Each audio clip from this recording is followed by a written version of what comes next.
जय हिंद बच्चों मैं अजय कुमार वाराणसी उत्तर प्रदेश से आपके अपने चैनल नव शिक्षण पे स्वागत करता हूं। बच्चों आज मैं कुछ गणित के मॉडल क्वेश्चंस लेके आया हूं आपके लिए और मुझे उम्मीद है आपके राज्य में जरूर ये प्रश्न आ सकते हैं। तो आइए इन प्रश्नों को समझें कि आखिर कैसे हम इसे हल कर सकते हैं। तो देखिए पहला ऑप्शन आपके सामने है, निम्नलिखित में कौन सी वास्तविक संख्या सबसे बड़ी है। तो देखिए जब भी ये देखिए क्यूब रूट का है, इसमें हमें डेसिमल में हर एक का निकालना ही पड़ेगा। तो देखिए जैसे कि मैं थोड़ा सा बड़ा कर ले रहा हूँ इसको, या तो इसी में सॉल्व कर रहा हूँ अभी। देखिए अगर 008 हो तो डेसिमल वाले मैंने बताए हुए हैं, डेसिमल हटाए तो नीचे क्या आया 1000 आया। इसका हमें क्या लेना है, क्यूब रूट लेना है यानी कि घनमूल लेना है। 8 को कैसे लिख सकते हैं, 2 गुणे 2 गुणे 2। 10 को कैसे लिख सकते हैं, 10 गुणे 10 गुणे 10। तो अब ये देखिए 3 का जोड़ा बन गया तो एक एक बाहर आ जाएगा। ठीक है, मैंने इसलिए किया, कई बच्चे पॉइंट जब होता है तो काफ़ी परेशान हो जाते हैं। तो ये 10 हटाएंगे तो यहाँ क्या आ जाएगा, डेसिमल आ जाएगा, 0 के बदले में डेसिमल। तो इसका आंसर क्या है 0.2। ठीक है, तो ये हमने क्या निकाला, इसका हमने इसका घनमूल निकाला, तब ये 2 बाहर आया क्योंकि 3 का जोड़ा यहाँ बन रहा था, यहाँ 10 का 3 जोड़ा बन रहा था। ठीक है, तो पहले का उत्तर आ गया 0.2। तो इसको आप अलग से नोट डाउन कर लीजिएगा क्योंकि मिट जाएगा। ये तो सिंपल है, आपको पता ही होगा। 1 लिखेंगे, 2 0 हैं तो हमने एक संख्या दी तो 0.01 इसका आ गया। और इस वाले में देखिए क्या है कि 0.01 है, पॉइंट हटाया तो क्या नीचे आ गया, 100 आ गया। ठीक है, अब इसका अगर आप स्क्वायर रूट लेते हैं, यह है स्क्वायर रूट। ठीक है, तो स्क्वायर रूट लेते हैं तो 1 10 बाहर आ जाएगा और 1 बाहर आ जाएगा। ठीक है, तो इतना इसका क्या हो जाएगा 0.1। ठीक है, और इस वाले में जो है ये इसका क्यूब दिया हुआ है तो इसका उत्तर, इसको 2 से गुणा कर दीजिए, 2 गुणे 2 गुणे 2 8 आ गया। ठीक है, दशमलव उतने प्लेस आप ले आएंगे इधर को। ठीक है, तो इसका उत्तर आ गया 0.008। पूछ रहा है कौन सबसे बड़ी है। अगर आप इन चारों में देखेंगे 0.2, 0.01, फिर 0.1, उसके बाद 0.008, इसमें सबसे बड़ा जो है 0.2 है बच्चों। तो इसका उत्तर इसलिए पहले का आपका 1 होगा। बस चीज़ों को देखिए, अगर कॉपी में नोट डाउन करेंगे तभी ये समझ में बच्चों आएगा। ठीक है, अलग से कॉपी लेके अभी नहीं बता रहा हूँ, मैं सोचा कुछ प्रश्नों को यहीं मैं हल करा देता हूँ। ठीक है, इसके बाद है देखिए आपके सामने प्रश्न कि एक आयत का क्षेत्रफल, देखिए क्षेत्रफल दे दिया, इसकी एक भुजा इतनी है तो दूसरी भुजा क्या होगी। आपको पता है आयत का क्षेत्रफल होता क्या है, लंबाई गुणे चौड़ाई होता है। क्षेत्रफल एरिया दिया हुआ है, एरिया आपका क्या है, लंबाई गुणे चौड़ाई। ठीक है, L इंटू बी। एक भुजा की लंबाई दी हुई है तो दूसरी भुजा के लिए क्या करना होगा, उसको ले जाके भाग हमें करना होगा। ठीक है, तो इसको मैं थोड़ा सा बड़ा करके एक्सप्लेन करता हूँ। एक सफ़ेद भाग ले लेता हूँ ताकि आपको एक्सप्लेन कर सकूँ। ठीक है, तो इसमें जो है बच्चों हमें क्या करना है कि वही चीज़ हम लोग यहाँ पर भाग करने जा रहे हैं। ठीक है, तो इसमें हम एक चीज़ ध्यान देंगे कि अंदर एक जो भुजा थी वो थी y² माइनस y माइनस 12। इसको हम कैसे लिख सकते हैं, y² minus 4 minus 3 y minus 12। ये क्यों कर रहा हूँ अभी आपको समझ में आ जाएगा। ठीक है, तब हम क्या कर रहे हैं, ब्रैकेट ओपन करने जा रहे हैं। तो y² minus 4y plus 3y minus 12। ठीक है, इसके बाद ये हम एक कॉमन ले रहे हैं यहाँ पर y हमने कॉमन लिया तो क्या आ गया y माइनस 4। ठीक है, और यहाँ हमने 3 कॉमन लिया तो क्या आ गया y माइनस 4 फिर माइनस 12। तो यहाँ तक आप नोट डाउन कर लीजिएगा। अभी देखिए y माइनस 4 y माइनस 4 दोनों में कॉमन है तो यहाँ क्या हो जाएगा आपका, ये इक्वेशन बन जाएगा y माइनस 4। ठीक है, और y प्लस 3। इसको आप याद रखिएगा। अब ये चीज़ ऐसे हो गई है। ठीक है, अब हमें भाग करना है तो क्षेत्रफल को ले लें। क्षेत्रफल आपने नोट कर लिया होगा, नहीं नोट किया तो वीडियो को फिर से बैक करके जाइएगा, नोट कर लीजिएगा। क्षेत्रफल देखिए इस तरह से हमारा दिया हुआ है तो इसको हम y² माइनस 16 को कैसे लिख सकते हैं, y माइनस 4 और y प्लस 4। कौन सा फॉर्मूला है, ये वाला फॉर्मूला। a² माइनस b² को कैसे लिख सकते हैं, a प्लस बी और a माइनस बी। ठीक है, ये फॉर्मूला आपको याद होगा। तो उसी आधार पर मैंने क्या किया है, y² माइनस 16 को हमने तोड़ा है ऐसे। ठीक है, अब बटे का कर लें, जो एक भुजा थी जो हमने निकाला था उसको लिख लें। क्या आया था अभी हमने y प्लस 3 और y माइनस 4। क्यों किया था अब आपको समझ में आ रहा होगा। ये हमने इसको काटा, इसको काटा, y प्लस 3 इसको काटा, इसको काटा, फिर 5 को काटा, 5 को काटा, बचा क्या y प्लस 4। y प्लस 4 बचा। यही बच्चों दूसरी भुजा है। अब ऑप्शन में देखें, ऑप्शन में क्या है हमारे पास में, अब देखिए आपके सामने है ऑप्शन नंबर 4। तो ये क्या था, क्वाड्रेटिक इक्वेशन बन रहा है, उसी का हमारा डिवीजन था बच्चों। ठीक है, तो इस तरीके से आप इसको आसानी से हल कर सकते थे। इसको मैंने इसी को तोड़ा, y प्लस 4 y माइनस 4 किया, क्योंकि इसको कैसे लिख सकते हैं, y स्क्वायर माइनस 4 स्क्वायर लिख सकते हैं कि नहीं। 16 जो है 4 का वर्ग होता है, तो इसको हमने तोड़ा तो क्या हो गया, y प्लस 4 और y माइनस 4। और इसको मैंने तोड़ के अलग से आपको बता ही दिया था कि क्या आएगा। ठीक है, तो x प्लस 3 और y प्लस 3 और x माइनस 4। ठीक है, तो ये मेरे ख्याल से आप समझ गए होंगे। इसको मेरे ख्याल से वीडियो को दोबारा देखिएगा, जिन बच्चों को नहीं समझ में आएगा तो इस क्वेश्चन समझ में आ जाएगा। क्वेश्चन 163 है, निम्न में से त्रिविमीय आकृति कौन सी है। ठीक है, तो 3 डायमेंशनल फिगर बच्चों आपको पता है कि देखिए वर्ग ही होता है, 2 डायमेंशनल है, आयत 2 डायमेंशनल है, त्रिभुज 2 डायमेंशनल है, घनाभ जो है वो त्रिविमीय आकृति है। ठीक है, यानी कि क्यूबॉइड।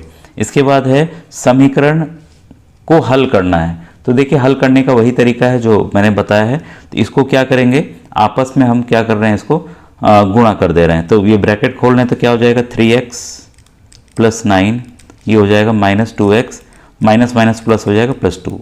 ठीक है, अब ये बच्चों समीकरण है, अब बेसिक चीज़ें हैं तो समय मेरे ख्याल से नुकसान नहीं करना चाहिए एक एक कॉन्सेप्ट समझाने में। 5x माइनस 25, ये मैंने ब्रैकेट खोल के गुणा कर दिया है। ठीक है, तो अब यहाँ क्या हो जाएगा आपका, नेक्स्ट स्टेप में 3x माइनस 2x। अब एक तरफ हम लोग x को ले आ रहे हैं और एक तरफ हम लोग नंबर को कर दे रहे हैं, तो माइनस 25 और माइनस 11। ठीक है, ये क्या हो गया, माइनस 4x।